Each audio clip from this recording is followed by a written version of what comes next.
Hey folks, Ethan here. This is not a typical video for me and is way too online to be in my regular Plan B series, but I think it's timely, pretty topical, and hopefully tells an interesting story. So here goes. As creators online, it's often true that we don't get to choose how we are remembered. We never know what's going to be a hit with the masses or what the video suggestion algorithms on various platforms will or won't like. But lately, many of us are waking up to an even harsher reality. Some of us will watch our work achieve great success without being able to be remembered for it at all. Recently, I've been following a lot of internet discourse about so-called freebooting. For those unaware of the term, freebooting is roughly the same as content theft, which essentially means incorporating other people's original media into your own works without asking permission to use or even crediting them for their content. Lately, it's been in the spotlight in the context of reaction streamers who often make insane amounts of money off of playing other people's viral TikToks for their audience while adding no commentary of any value and completely failing to credit the creators for their work. Am I right, chat? But what if I told you that while freebooting is a relatively new term, the phenomenon is not new at all. In fact, it's been damaging young and small creators' careers for decades, mine included. Let me tell you about how it affected me. In the summer of 2009, I was all of 12 years old. I was a pretty precocious internet user by any measure and already pretty interested in music production.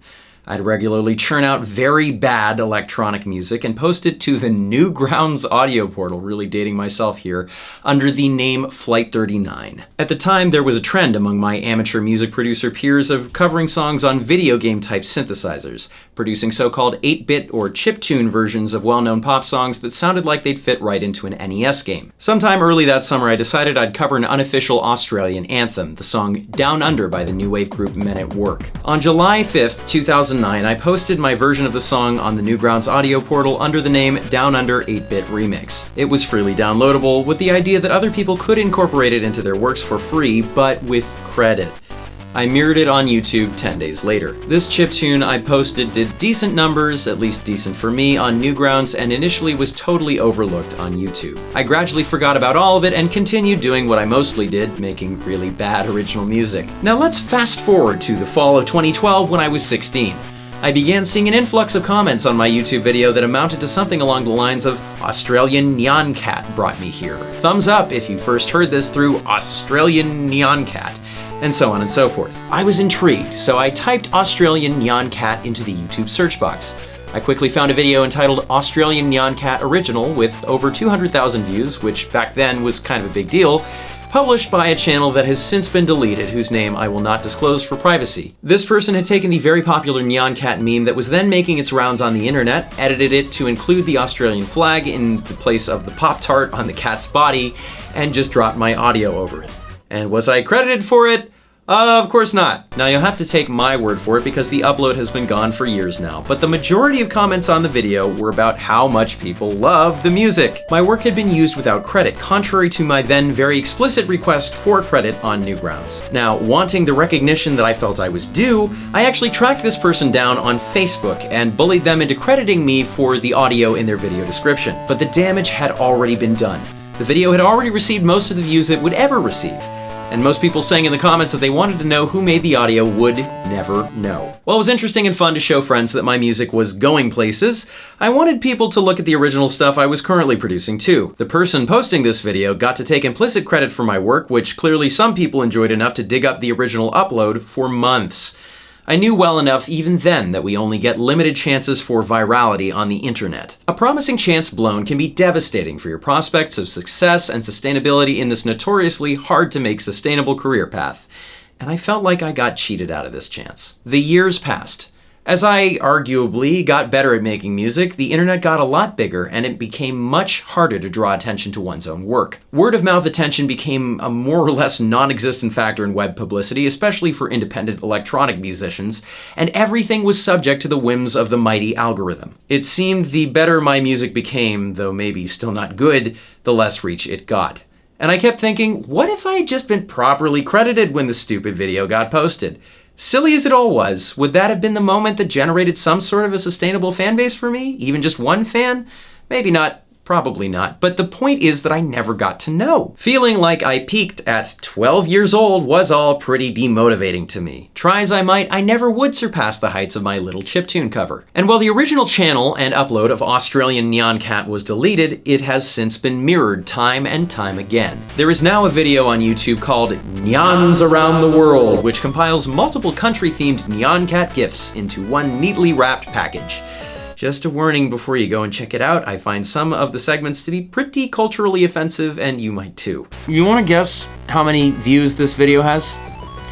At time of writing, only about 18.8 million freaking views. Does it credit me at all in the video description or the video itself? No, silly, of course it doesn't. Now, this video did originally link to the video of the person who stole my work without crediting me at first, but now that that video is gone, there's no way you could ever figure out without a bunch of research who made the Australian Nyan Cat music. And inspecting some of the 44,436 comments on this video at time of writing, it's very apparent that some people whose favorite segment was the Australian one would probably be interested to know, but I can't possibly respond to them all. Now, sitting here at 57 subscribers currently, every one of whom I love and cherish equally, I hate this cat.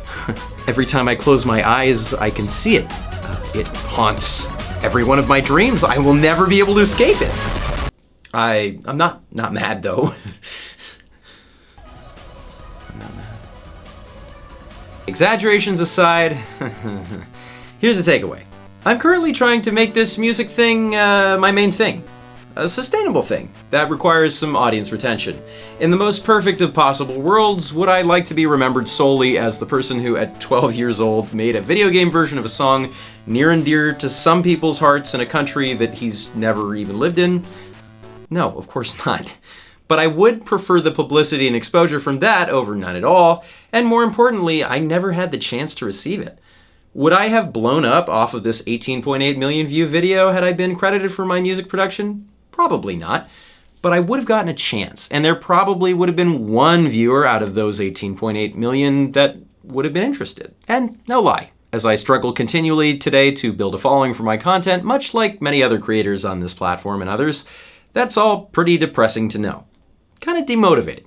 It's probably been a factor in me becoming discouraged with my work and avoiding future disappointment by stopping making music in general from time to time. But anyway, that's the story. I'm afraid there's no happy ending here. Once again, the damage has been done. Despite any jokes I may make in this video, I have really made my peace with it. And if I am serious about putting out original content, I'll just have to keep trying. But I'm not making this video for your sympathy anyway. It's more meant as an example of the effects that this behavior has on people. I am most concerned with all the young creators in the future who are at risk of having their content stolen without credit and becoming somewhat jaded and discouraged because of it, like me.